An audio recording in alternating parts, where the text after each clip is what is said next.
TV triple 9 news కి స్వాగతం. Bulletin లో ముందుగా హెడ్లైన్స్.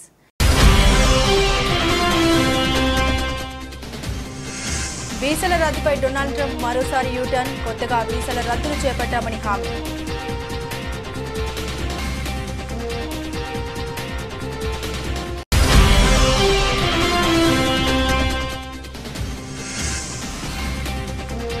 పహల్గామ్ దాడి చాలా చెత్త పని. Donald Trump మండిపాటు.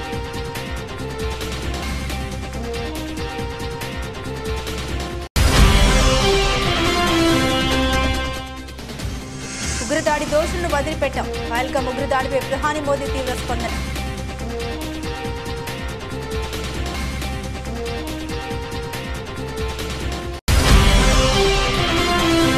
పహల్గామ్ ఉగ్రదాడి కేసు దర్యాప్తు ఎన్ఐఏకి అప్పగింత. 26 మంది మృతి చెందిన ఘటనపై కేంద్ర హోంశాఖ ఆదేశాలు.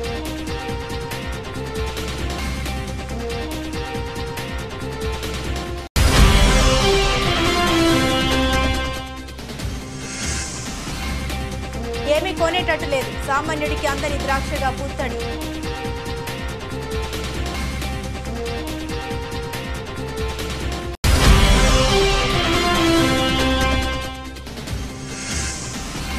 వర్షార్పణం. పంజాబ్ కోల్కతా పోరు రద్దు.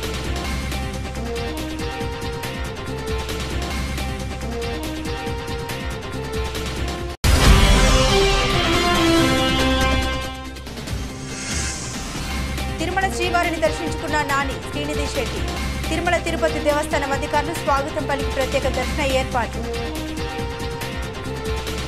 కొండంత రాగం తీసి లల్లాయి పాట పాడిన చందంగా అమెరికా అధ్యక్షుడు డొనాల్డ్ ట్రంప్ మరోసారి యూటర్న్ తీసుకున్నారు. ఉల్లంఘన పేరిట అంతర్జాతీయ విద్యార్థుల వీసాలు రద్దు చేస్తూ వారికి దేశ బహిష్కరణ విధిస్తూ బెదరగొట్టిన ట్రంప్ ప్రభుత్వం వెనక్కి తగ్గి వారికి శుభవార్త చెప్పింది. విద్యార్థుల చట్టబద్ధ హోదాను తాత్కాలికంగా పునరుద్ధరిస్తున్నామని, కొత్తగా వీసాల రద్దు చేపట్టామని హామీనిచ్చింది. ట్రంప్ ప్రభుత్వం ఇప్పటి వరకు 187 కాలేజీలు, విశ్వవిద్యాలయాలు, విద్యా సంస్థలకు చెందిన 1200 మందిపై వేటు వేసింది. తమ బహిష్కరణను సవాల్ చేస్తూ ఇప్పటికే పలువురు అంతర్జాతీయ విద్యార్థులు దేశంలోని వివిధ ప్రాంతాల్లో కోర్టులను ఆశ్రయించారు. పహల్గామ్ దాడి చాలా చెత్త పని అని అమెరికా అధ్యక్షుడు డొనాల్డ్ ట్రంప్ వ్యాఖ్యానించారు. ఆయన శనివారం రోమ్ వెళ్తూ ఎయిర్ ఫోర్స్ 1 విమానంలో విలేకరులతో మాట్లాడారు. కాశ్మీర్ సమస్య 1000 సంవత్సరాల నుండి కొనసాగుతుందని తెలిపారు. ఇరు దేశాల నేతలు తనకు సన్నిహితులేనని, కాశ్మీర్ ఉగ్రవాద సమస్యని ఏదోలా వారే పరిష్కరించుకుంటారని తెలిపారు. పహల్గామ్లో ఈ నెల 22న జరిగిన ఉగ్రవాద దాడిని ఐక్యరాజ్య సమితి భద్రతా మండలి తీవ్రంగా ఖండించింది. ఈ గర్హనీయ ఉగ్రవాద చర్యకు పాల్పడ్డ వారిని, ఆర్గనైజర్లు, స్పాన్సర్లను చట్ట ప్రకారం శిక్షించాలని తెలిపింది. జమ్మూ కాశ్మీర్లోని పహల్గామ్లో అమాయక పర్యాటకులపై జరిగిన ఉగ్రదాడిని ప్రధానమంత్రి నరేంద్ర మోదీ తీవ్రంగా ఖండించారు. ఈ అమానవీయ చర్యకు పాల్పడ్డ ఉగ్రవాదులకు, దీని వెనుకున్న కుట్రదారులకు అత్యంత కఠినమైన శిక్ష తప్పదని ఆయన గట్టిగా హెచ్చరించారు. బాధితుల కుటుంబాలకు తప్పకుండా న్యాయం జరుగుతుందని ప్రధాని భరోసా ఇచ్చారు. ఆదివారం తన నెలవారీ రేడియో కార్యక్రమం మన్ కీ బాత్ 121వ ఎపిసోడ్లో జాతిని ఉద్దేశించి ప్రసంగిస్తూ మోదీ ఈ వ్యాఖ్యలు చేశారు. ఏప్రిల్ 22వ తేదీన పహల్గామ్లో జరిగిన ఉగ్రదాడి ప్రతి భారతీయుడిని కలిచివేసిందని ప్రధాని ఆవేదన వ్యక్తం చేశారు. ఈరోజు మీతో నా మనసులోని మాట పంచుకుంటున్న వేళ నా హృదయం తీవ్ర వేదనతో నిండి ఉంది. పహల్గామ్ ఉగ్రదాడి ప్రతి పౌరుడి హృదయాన్ని గాయపరిచింది. బాధితుల కుటుంబాల పట్ల ప్రతి భారతీయుడు తీవ్ర సానుభూతి వ్యక్తం చేస్తున్నాడు. ఏ రాష్ట్రానికి చెందిన వారైనా, ఏ భాష మాట్లాడేవారైనా ఈ దాడిలో తమ ఆత్మీయులను కోల్పోయిన వారి బాధను అనుభవిస్తున్నారని మోదీ తెలిపారు. ఉగ్రవాద దాడి చిత్రాలను చూసిన తర్వాత ప్రతి భారతీయుడు ఆగ్రహంతో రగిలిపోతున్నారని తాను అర్థం చేసుకోగలనని ప్రధాని అన్నారు. ఉగ్రవాదాన్ని ప్రోత్సహించే వారి నిరాశకు, పిరికితనానికి పహల్గామ్ దాడి అద్దం పడుతుందని ఆయన పేర్కొన్నారు. కాశ్మీర్లో శాంతియుత వాతావరణం నెలకొంటున్న తరుణంలో పాఠశాలలు, కళాశాలలు తిరిగి కలకలాడుతున్న వేళ, అభివృద్ధి పనులు ఊపందుకున్న సమయంలో, ప్రజాస్వామ్యం బలపడుతున్నప్పుడు, పర్యాటకుల సంఖ్య రికార్డు స్థాయిలో పెరుగుతున్నప్పుడు, యువతకు కొత్త అవకాశాలు లభిస్తున్నప్పుడు దేశ శత్రువులకు, జమ్మూ కాశ్మీర్ శత్రువులకు ఇదంతా నచ్చలేదని ప్రధాని విమర్శించారు. కాశ్మీర్ను మళ్లీ నాశనం చేయాలనే ఉద్దేశంతోనే ఉగ్రవాదులు, వారి యజమానులు ఇంత పెద్ద కుట్ర పన్నారని మోదీ ఆరోపించారు. జమ్మూ కాశ్మీర్లోని పహల్గామ్లో ఇటీవల జరిగిన ఘోర ఉగ్రదాడి కేసు దర్యాప్తు బాధ్యతల్ని జాతీయ దర్యాప్తు సంస్థ ఎన్ఐఏ స్వీకరించింది. దాడిలో ఒక నేపాల్ జాతీయుడితో సహా మొత్తం 26 మంది పౌరులు ప్రాణాలు కోల్పోయిన విషయం విదితమే. కేంద్ర హోంశాఖ మంత్రిత్వ శాఖ ఆదేశాల మేరకు ఈ కేసును ఎన్ఐఏకి బదిలీ చేసినట్లు అధికారి ప్రకటన వెలువడింది.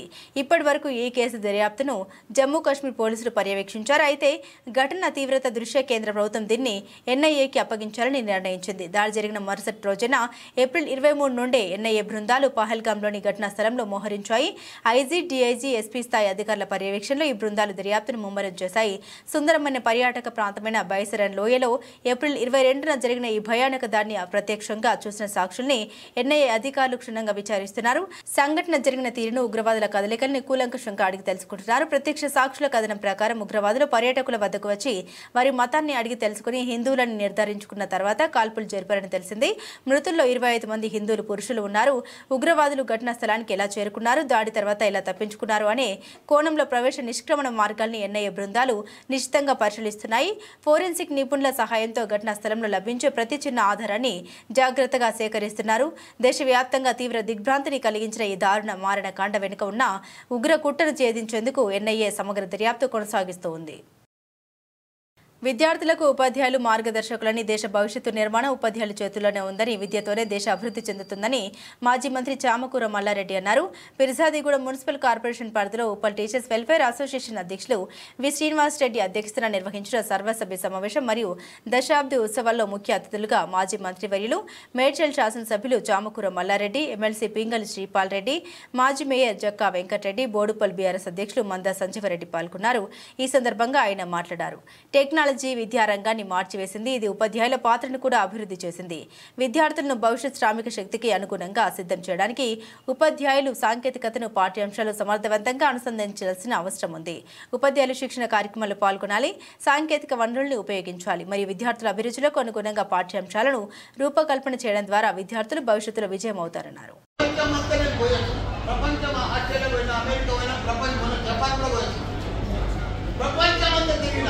ఇప్పుడు ప్రపంచంలో ఏమనుకుంటా అప్పుడు లెక్క సిస్టమ్ అంతా మారిపోయింది.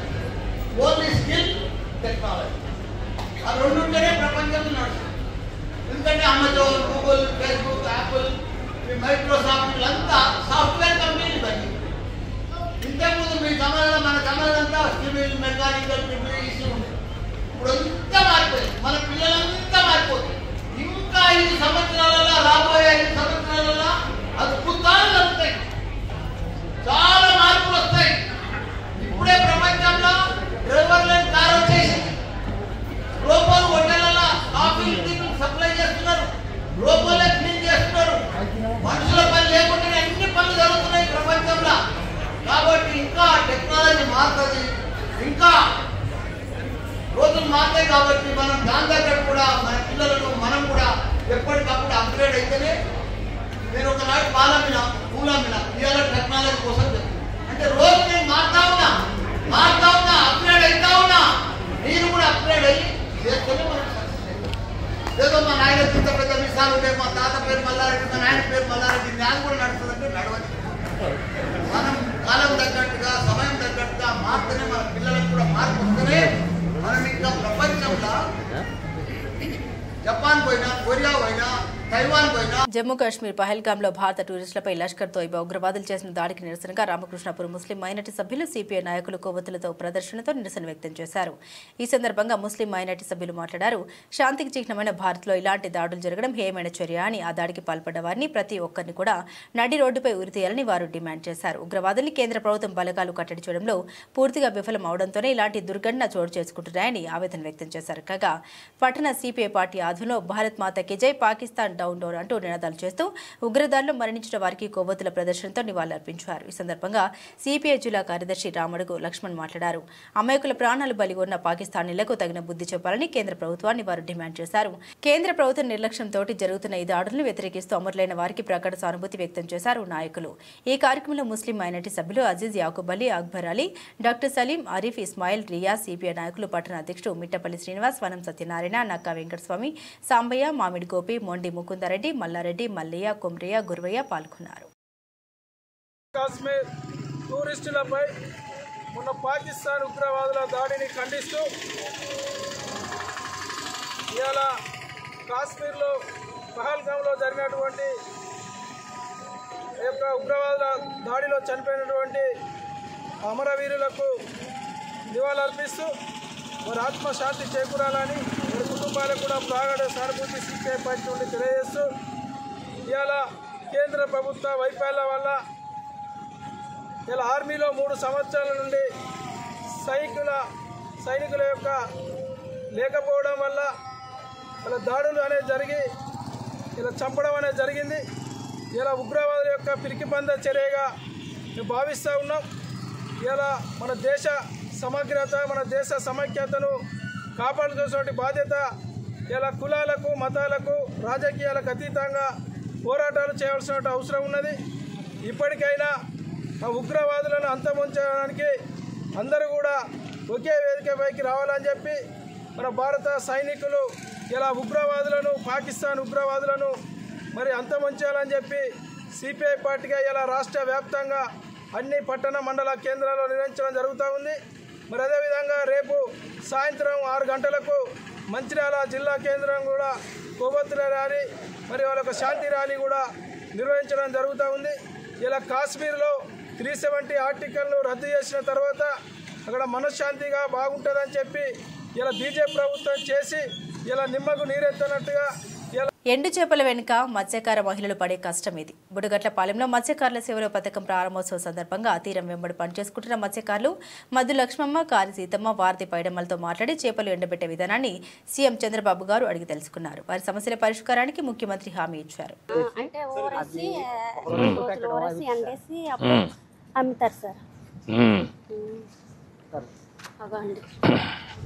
పెట్టేసి ఒక రోజు ఉంచేసి రెండు రోజుల పాటు ఎండబెడతారు సార్. ఎండబెట్టేసి అవి 2 రోజుల తర్వాత 4 రోజుల తర్వాత మళ్ళీ పట్టుకుంటూ వెళ్ళి విలేజ్ అంటే వెళ్ళి అమ్ముతారు సార్. అమ్మేసి ఏమ్మా ఏంటి బాగున్నారా? నీ పేరేంటి తల్లి? నీ పేరమ్మా? సీతమ్మ. నీ పేరమ్మా? పేరమ్మ. ముగ్గురు కలిసి చేస్తున్నారా? ఒక్కొక్కరు ఇది ఎవరిది? ఇది లేవు, ముగ్గురు కలిసి కొనుక్కున్నారు. ఇప్పుడు ఎంత అమ్మా ఇవి అన్ని ఎంత కొన్నారు? 10,000 అయిందా? ఇప్పుడు ఈ చేపలన్నీ ఎట్లా చేస్తారమ్మా? ఇది ప్రాసెస్ ఇది ఎట్లా చేస్తారు? మొదటిగా కట్ చేస్తారు. దీంట్లో ఏమైనా క్లీన్ చేస్తారా? ఇవన్నీ కూడా అతి చేస్తారు. అది చేస్తారు. అది తీసేసి దీనికి ఏం చేస్తారు? మళ్ళా ఉప్పేస్తారు. గట్టిగా ఎండబెట్టేసి ఉప్పు కొట్టేసి నీటిలోని మళ్ళీ 2 రోజులకి తీసేసి ఆరబెడతాం. ఎన్ని రోజులు ఆరుతుంది? 3 రోజులు 4 రోజులు పడతాయి. 3 రోజులు పడుతుంది. ఎన్ని గంటలు? ఒక్కొక్క రోజుకి ఎన్ని గంటలు? ఉదయం నుంచి సాయంత్రం వరకు పెడతారా? అది బాగా ఎండిన తర్వాత తీసుకెళ్ళి పట్టుకెళ్ళి పల్లె వెళ్ళిపోతాం. పల్లెలు అమ్ముతారు. ఇప్పుడు మార్కెట్ ఉందమ్మా ఇటుకి? ఇక్కడ కాదు, ఊర్లో ఉందా? కొంటున్నారా? ఎవరిళ్ళకెళ్ళి అలా అమ్ముకోమే, తిరిగి అమ్ముతారు. మోసేసి తిప్పేసి అమ్మడమే. మీరే వెళ్తారా? వేరే వాళ్ళు పంపిస్తారా? మళ్ళీ మీరే వెళ్తారు. మరి మాకు ఇదే బాధ. మరి తల బాధలు వేసేసి పచ్చి చేప మోసి ఎండి చేప మోసి మాకు అంతా ఇదే బాధ. మాకు వచ్చింది పేద పరిస్థితి. నీకు ఎంతమంది పిల్లలు? నాకు ముగ్గురు. సుజాత నగర్ ఉపాధి కూలీల నుండి ఎమ్మెల్యేకు నిరసన సెగ తగిలింది. కార్పొరేషన్ ఏర్పాటుకు వ్యతిరేకంగా నినాదాలు చేసిన ఘటన సుజాత నగర్ మండలంలో చోటు చేసుకుంది. సుజాత నగర్లో భూభారతి 2025 చట్టం అవగాహన కార్యక్రమానికి వచ్చిన ఎమ్మెల్యే కూనంనేని సాంబశివరావుకు ఉపాధి కూలీల నుండి నిరసన సెగ తగిలింది.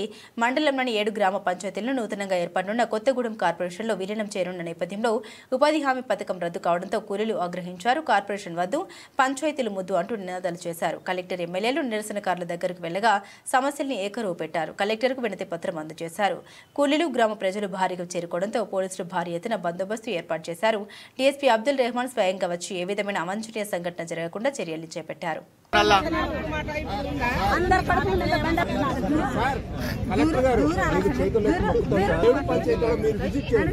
ఈ గ్రామాలు అన్ని రకాలుగా కార్పొరేషన్ అనుకూలంగా ఉన్నాయంటే కలిపేయండి. మాకు ఎలాంటి ఇబ్బంది లేదు.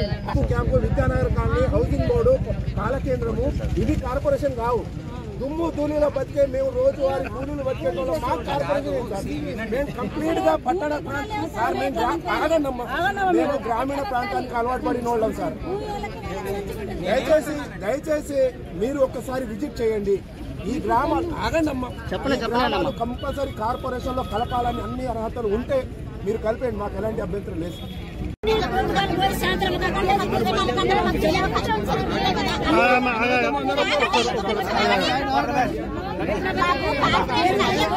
అవును మీరేమంటున్నారు ఎట్లా బతుకుతారు దానికి జవాబు చెప్తాను కదా మున్సిపాలిటీ లేకుంటుంటే ఇంకా మంచిగా ఉంటది అసలు దీన్ని ఫస్ట్ సుజాత్ నగర్ గ్రామానికి మీరు అట్లా అంటారు అందరికి మంచి సేవలు కావాలి అందరు ఏమంటారు అందరికి అంటే ఎప్పుడు కూడా ఉండొద్దా ఎప్పుడు ఉండొద్దా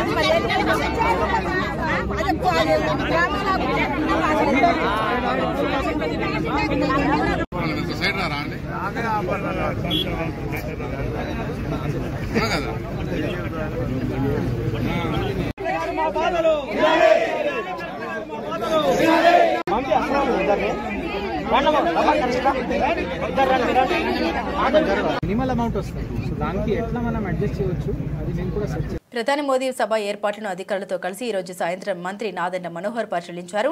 2వ తారీఖు మోదీ సభకు 4 లక్షల నుండి 6 లక్షల వరకు 5-6 జిల్లాల నుండి రావడానికి ప్రజలు ఆసక్తి వ్యక్తం చేస్తున్నారని, అందుకు అనుగుణంగా ప్రభుత్వం ఏర్పాటు చేస్తుందని తెలిపారు. ఎల్లుండి ఎస్పీబీ సిబ్బంది వచ్చే ప్రదేశాన్ని పరిశీలించిన తర్వాత ఇంకా ఏమైనా ఏర్పాట్లు కావాలేమో పునర్పరిశీలిస్తామన్నారు. అవసరమైనంత వరకు సిటీ యాక్సెస్ రోడ్డుని పూర్తిగా ఉపయోగించుకుని ఆ రోజు అవసరమైతే వెస్టర్న్ బైపాస్ రోడ్డును కూడా ఉపయోగించుకోవాలని చూస్తున్నామన్నారు. ట్రాన్స్పోర్ట్ ఎక్కువగా ఉంటుంది కాబట్టి ఆ రోజు ప్రజలకు ఏ విధమైన ఇబ్బంది కలగకుండా అన్ని సౌకర్యాలు ఉండేలా సభ ఏర్పాటును పర్యవేక్షిస్తున్న సిఆర్డీ అధికారులు ఇతర అధికారులు పలు సూచన ఇచ్చారు. రాజధాని రైతుల్ని ఒక ముగ్గురి డయాస్ మీదకి ఆహ్వానించి వారిని గౌరవించడం జరుగుతుందని, అదేవిధంగా స్క్రీన్ మీద రైతులు చేసిన త్యాగాలను బట్టి ఒక షార్ట్ ఫిల్మ్ ప్రదర్శించడం జరుగుతుందన్నారు. రాజధానిలో భూమి ఇచ్చిన రైతులకు ప్రధాని చేతుల మీదుగా సన్మానం చేసే కార్యక్రమం ఉంటుందని తెలిపారు. ప్రధాని నరేంద్ర మోదీ పాల్గొనే సభా వేదిక వద్దకు వెళ్లేందుకు అవసరమైన రోడ్లను మంత్రి పరిశీలించారు. సుమారు 2 గంటల పాటు సుడిగాలి పర్యటన చేశారు. ప్రధాని మోదీ పాల్గొనే సభా వేదిక వద్దకు ప్రజలు చేరుకునేలా 8 మార్గాల్ని సిద్ధం చేస్తున్నారు. కనీసం 4 లక్షల నుంచి 5 లక్షల వరకు ఒక 6 జిల్లాల నుంచి అనేక మంది ఆసక్తి చూపిస్తున్నారు. వివిధ పార్టీలు కూడా మేము కోఆర్డినేషన్ చేసుకోవాలని ముఖ్యమంత్రి గారు ఆల్రెడీ చెప్పడం జరిగింది. సో ప్రతి ఒక్కరిది ఒక బాధ్యతగా భావించుకుంటూ పార్టీల పరంగా కూడా Bharatiya Janata party, Telugu Desam party, Janasena party కలిసి సమిష్టిగా మా నాయకత్వాన్ని ఇటువంటి కార్యక్రమాల్లో హాజరవ్వాలనేది ప్రతి ఒక్కరికి చెప్పడం జరుగుతుంది. ఎందుకంటే దీని వెనక ఎంతో చరిత్ర ఉంది, ఎంతో కృషి చేశాం. రైతులు ఏ విధంగా గతంలో పోరాటం చేసి మరొకసారి మన నలందరినీ గెలిపించి ఈరోజు పరిపాలన అవకాశం మనకు కల్పించారు. అమరావతి పునర్నిర్మాణం అనేది చాలా గొప్ప కార్యక్రమం. ప్రతి ఒక్కరూ కూడా దీంట్లో పాల్గొని ప్రధానమంత్రి గారి సభ మే 2వ తారీఖున విజయవంతం చేసేటట్టు కృషే కాదు ఒక బాధ్యతగా భావించి అందరూ కూడా రావాలి. ఏర్పాట్లు ఎంత స్థలంలో చేస్తున్నారు అంటే ఈ సిఆర్డీఏ ప్రాంతంలో ఉన్న దాదాపు 120 ఎకరాలు కేటాయించుకుని దీంట్లో సబ్ డివైడ్ చేసుకుని ప్రతి ఒక్కరికి ఇక్కడ సౌకర్యాలు కలిపే విధంగా సిద్ధమవుతున్నాం. ఎల్లుండి ఎస్పీజీ సిబ్బంది వస్తారు. వాళ్ళ సూచనల తర్వాత ఇంకా ఫైనల్గా ఏమైనా మార్పులు చేర్పులు ఉంటే అవి కూడా చూసుకుని వన్స్ అండ్ ఫర్ ఆల్ 29వ తారీఖు నుంచి 3 రోజుల కార్యక్రమాలన్నీ కూడా పూర్తి చేసుకుని ఏర్పాట్ల పరంగా ఆల్మోస్ట్ 70% అయిపోయినాయి.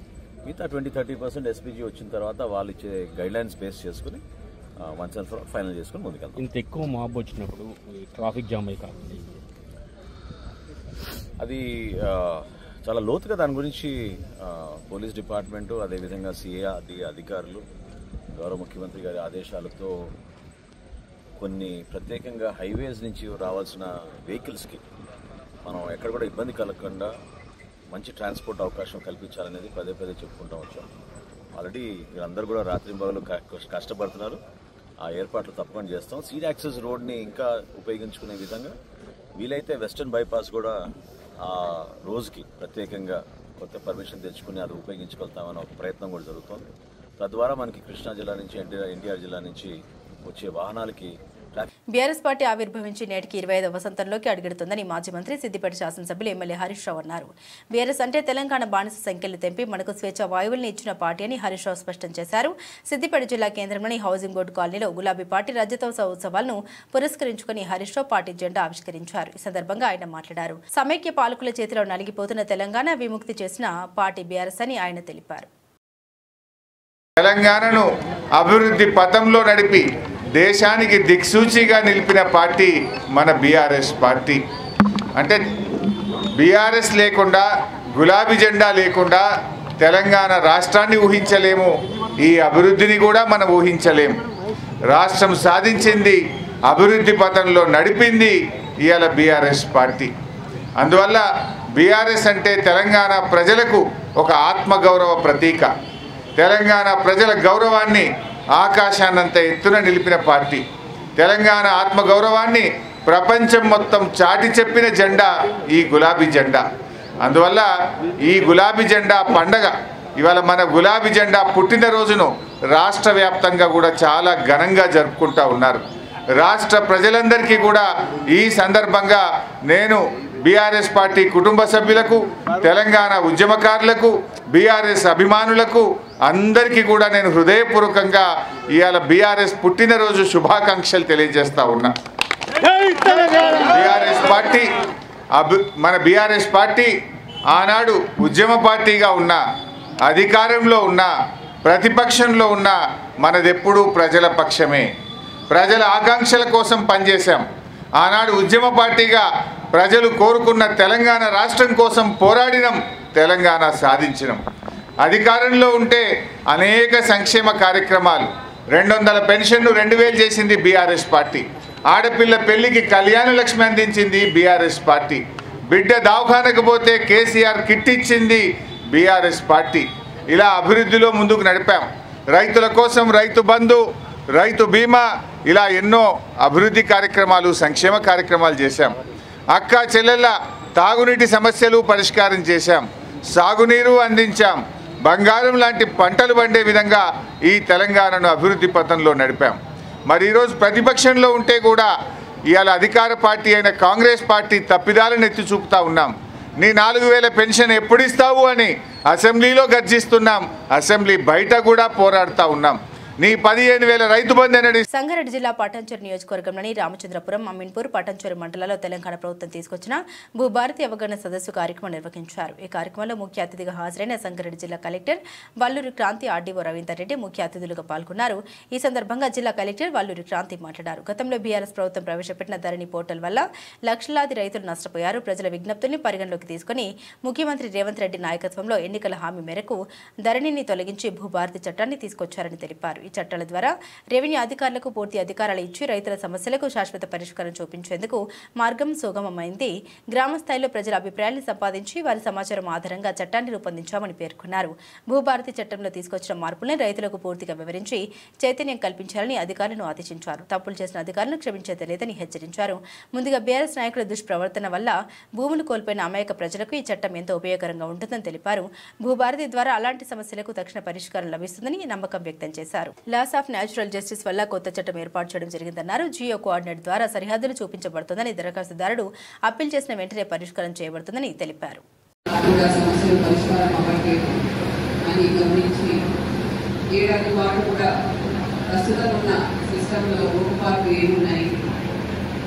ఎటువంటి చట్టం తీసుకొస్తే మనము రైతులకు త్వరగా మేలు చేయగలుగుతాము.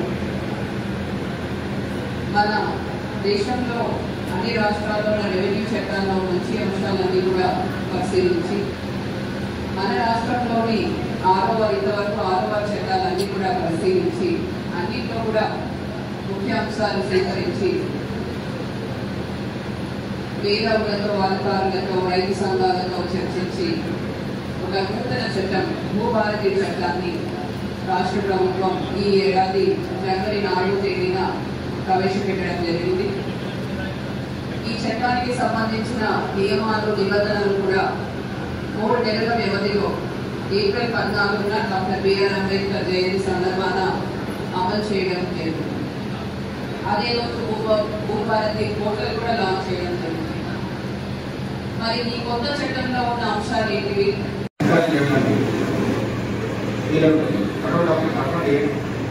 ఫర్ ఎగ్జాంపుల్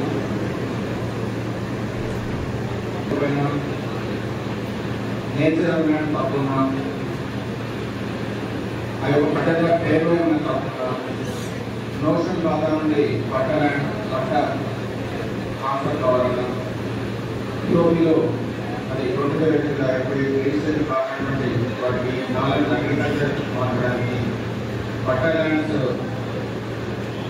స్టేట్ ల్యాండ్స్లో షేర్ చేసిన వాటికి ట్రైనింగ్ డిస్టెన్స్ ఇవన్నీ కూడా పరిష్కరించడానికి అవుతుంది. ఇంతకుముందు ప్రతి దానికి వేరే మాటలు చేస్తుంటే అన్ని దానికి వేరే మాటలు చేస్తున్నారు. ఇవన్నీ కూడా చెప్పినది కూడా ఇంతకుముందు ప్రిన్సిపల్ సెక్రటరీ గారు పెట్టి సిసిఐ గారు పెట్టి కలెక్టర్ గారు పోవాల్సిన అవసరం కూడా. ఇప్పుడు ఈ సమస్యలన్నీ కూడా ఒకవేళ 5 లక్షల కంటే తక్కువ వేలో ఉన్నట్టయితే ఆడియో దగ్గర పరిష్కరించబడతాయి. 5 లక్షలు పైబడి ఉన్నట్టయితే కలెక్టర్ గారు. బంగారం ధరలు రికార్డు స్థాయిలో దూసుకుపోతున్నాయి. 10 గ్రాముల పుత్తడి ధర ₹1,00,000 మార్కును అధిగమించి సామాన్యుడికి అందని స్థాయికి చేరుకుంది. దీంతో సామాన్యుడితో పాటు మహిళలు కొనుగోలు చేయడానికి జంకుతున్నారు. అక్షయ తృతీయ వివాహం సందర్భంగా బంగారాన్ని కొనుగోలు చేస్తుంటారు. కానీ ప్రస్తుతం ధర లక్ష స్థాయిలో ఉండడంతో మధ్యస్థాయి కుటుంబాలు వీటికి దూరంగా ఉంటున్నారు. ఇప్పటికే ఇతర ఖర్చులు పెరిగి తీవ్ర ఇబ్బందులు ఎదుర్కొంటున్న ప్రజలపై బంగారం పిడుగు పడ్డట్లయిందని విశ్లేషకులు భావిస్తున్నారు. దేశ రాజధానిలో 99.9% స్వచ్ఛత కలిగిన 10 గ్రాముల బంగారం ధర 1800 ఎగబాకి చారిత్రాత్మక గరిష్ట స్థాయి 1,01,600కి చేరుకున్న విషయం తెలిసిందే. ప్రస్తుతం ధరలు స్వల్పంగా తగ్గుముఖం పట్టినప్పటికీ ₹1,00,000 దరిదాపుల్లోనే కొనసాగుతుంది. పండుగ సీజన్తో పాటు కుటుంబ ఫంక్షన్లో మహిళలు బంగారం కొనుగోలు చేయడానికి ఆసక్తి చూపుతారు. ప్రస్తుతం దీని ధర రికార్డు స్థాయిలో పలకడంతో మహిళలు నిరుత్సాహానికి గురవుతున్నారు. గతేడాది డిసెంబర్ నుండి ఇప్పటి వరకు బంగారం ధరలు 29% లేదా 22,650 పెరిగింది. ఈక్విటీ మార్కెట్లు బాండ్ల కంటే పసిరి అత్యధిక రిటర్న్ పంచింది. దేశవ్యాప్తంగా ఉన్న మహిళల వద్ద 24,000 టన్నుల బంగారం ఉందని వరల్డ్ గోల్డ్ కౌన్సిల్ తాజాగా అంచనా విడుదల చేసింది. ఐపీఎల్లో Punjab Kings Kolkata night riders మధ్య మ్యాచ్ వర్షార్పణమైంది. శనివారం ఈడెన్ గార్డెన్స్ వేదికగా జరిగిన మ్యాచ్కు వరుణుడు ఆటంకం కలిగించాడు. ఎడతెరిపిలేని వర్షానికి తోడు బలమైన ఎదురుగాలులతో మ్యాచ్ను రద్దు చేస్తూ ఇరు జట్లకు చెరో పాయింట్ కేటాయించారు. తొలుత టాస్ గెలిచిన పంజాబ్ నిర్ణీత 20 ఓవర్లలో 201/4 స్కోర్ చేసింది. ఓపెనర్లు ప్రభసిమ్రన్ సింగ్ 49 బంతులు 83, 6 ఫోర్లు 6 సిక్స్లు, ప్రియాంష్ ఆర్య 35 బంతులు 69, 8 ఫోర్లు 4 సిక్స్లు అర్ధ సెంచరీలతో విజృంభించారు. లీగ్లో తమ సూపర్ ఫామ్ను కొనసాగిస్తూ ప్రియాంష్, ప్రభన్ సింగ్ కోల్కతా బౌలర్లపై విరుచుకుపడ్డారు. వైభవ్ అరోరా 2 వికెట్లు తీశాడు. ఆ తర్వాత లక్ష్య ఛేదనకు దిగిన కోల్కతాకు వరుణుడు అడ్డంకిగా నిలిచాడు. తొలి ఓవర్ ముగియగానే అందుకున్న వర్షం మ్యాచ్ను విడిచిపెట్టలేదు. యాన్సెస్ వేసిన తొలి ఓవర్లో కోల్కతా 7 పరుగులు చేయగా గుర్బాజ్ 1, నారాయణ్ 4 నాట్అవుట్గా నిలిచారు. ఎంతసేపటికి వాన తెరపనీయకపోవడంతో మ్యాచ్ను రద్దు చేశారు. టాలీవుడ్ నటుడు నాని, నటి శ్రీనిధి శెట్టి ఆదివారం ఉదయం తిరుమలలోని శ్రీ వెంకటేశ్వర స్వామిని దర్శించుకున్నారు. అలిపిరి నుండి మెట్ల మార్గంలో ఉదయం తిరుమల చేరుకున్న నటులకి తిరుమల తిరుపతి దేవస్థానం తిథి అధికారులు వారికి స్వాగతం పలికి ప్రత్యేక దర్శన ఏర్పాట్లను చేశారు. దర్శన అనంతరం రంగనాయకుల మండపంలో పండితులు నాని శ్రీనిధిని ఆశీర్వదించి స్వామివారి తీర్థప్రసాదాలు అందించారు. నాని ప్రధాన పాత్రలో నటిస్తున్న తాజా చిత్రం hit 3 blockbuster franchise hit నుండి వస్తున్న 3వ చిత్రం ఇది. ఈ చిత్రంలో నాని కథానాయకుడిగా నటించడంతో పాటు నిర్మాణ బాధ్యతలను చేపట్టాడు. శైలేష్ కులను దర్శకత్వంలో ఈ సినిమా రాబోతుండగా మే 1న ఈ చిత్రం ప్రేక్షకుల ముందుకు రానుంది. ఈ క్రమంలోనే మేకర్స్ ప్రమోషన్స్ లో షురూ చేశారు. ఇందులో భాగంగానే నేడు తిరుమలకి వెళ్లి స్వామివారి దర్శనం చేసుకున్నారు నటులు. బులెటిన్ ముగించే ముందు హెడ్లైన్స్ మరోసారి.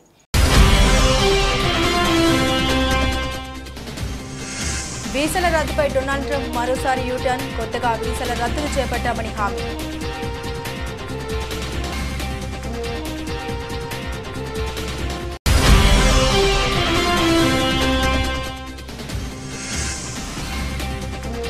పహల్గామ్ దాడి చాలా చెత్తపడి, డొనాల్డ్ ట్రంప్ మండిపాటు.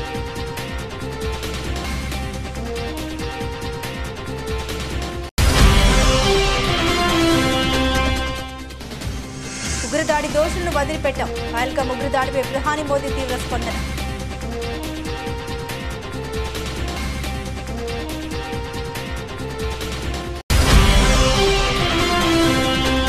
ఉగ్రదాడి కేసు దర్యాప్తు ఎన్ఐఏకి అప్పగింత, 26 మంది మృతి చెందిన ఘటనపై కేంద్ర హోంశాఖ ఆదేశాలు.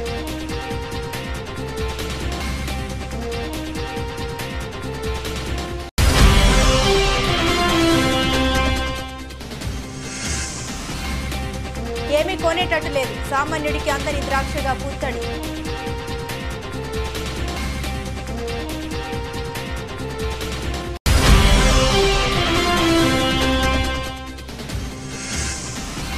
వర్షార్పణం, పంజాబ్ కోల్కతా పోరు రద్దు.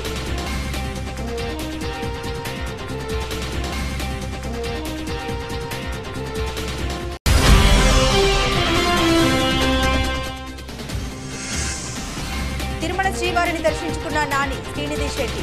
తిరుమల తిరుపతి దేవస్థానం అధికారులు స్వాగతం పలికి ప్రత్యేక దర్శన ఏర్పాట్లు. ఇవి ఈ బులెటిన్లోని విశేషాలు. తిరిగి మరో బులెటిన్తో మళ్ళీ కలుసుకుందాం. అంతవరకు సెలవు, నమస్కారం.